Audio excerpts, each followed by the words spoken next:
দক্ষতা ও কর্মসংস্থান, শিল্প ও সংস্কৃতি, নারীর ক্ষমতায়ন, শিশু অধিকার সহ নানা ক্ষেত্রে দেশ গঠনে অবদান রাখা তরুণদের সংগঠনগুলোকে স্বীকৃতি দিতে অষ্টমবারের মতো ইয়াং বাংলা আয়োজন করছে জয় বাংলা ইয়ুথ অ্যাওয়ার্ড 2024।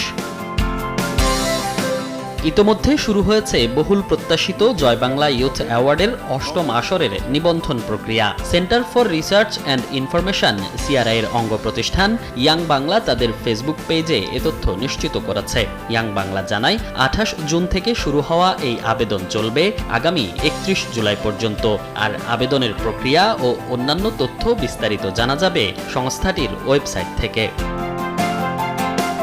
যে সংগঠনগুলো নারীর ক্ষমতায়ন, শিশু অধিকার, প্রতিবন্ধী ব্যক্তিদের ক্ষমতায়ন, পিছিয়ে পড়া মানুষের ক্ষমতায়ন, কর্মসংস্থান ও উদ্ভাবন, সৃজনশীলতা ও বিনোদন, স্বাস্থ্যসেবা, সামাজিক সাংস্কৃতিক উদ্যোগ, দুর্যোগ ঝুঁকি হ্রাস ও জরুরি সেবা নিয়ে কাজ করে যাচ্ছে, তারা জয় বাংলা ইয়ুথ অ্যাওয়ার্ডের জন্য আবেদন করতে পারবেন। এর জন্য সেসব সংগঠনকে অন্তত 18 মাস ধরে এসব সেবামূলক কাজে যুক্ত থাকতে হবে।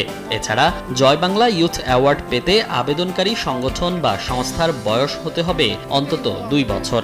প্রতিনিধি মুশফিকা নিশাত এবং মানবিক কাজের মাধ্যমে সমাজে অবদান রাখার স্বীকৃতি হিসেবে গত বছর দেশের সেরা 12 যুব সংগঠনকে জয় বাংলা ইয়ুথ অ্যাওয়ার্ড 2023 দেয়া হয়। দেশের 750টিরও বেশি সংগঠনের মধ্য থেকে 6 ক্যাটাগরিতে এই পুরস্কার দেওয়ার আয়োজক আওয়ামী লীগের গবেষণা উইং, সিআরআই এর অঙ্গ প্রতিষ্ঠান ইয়াং বাংলা।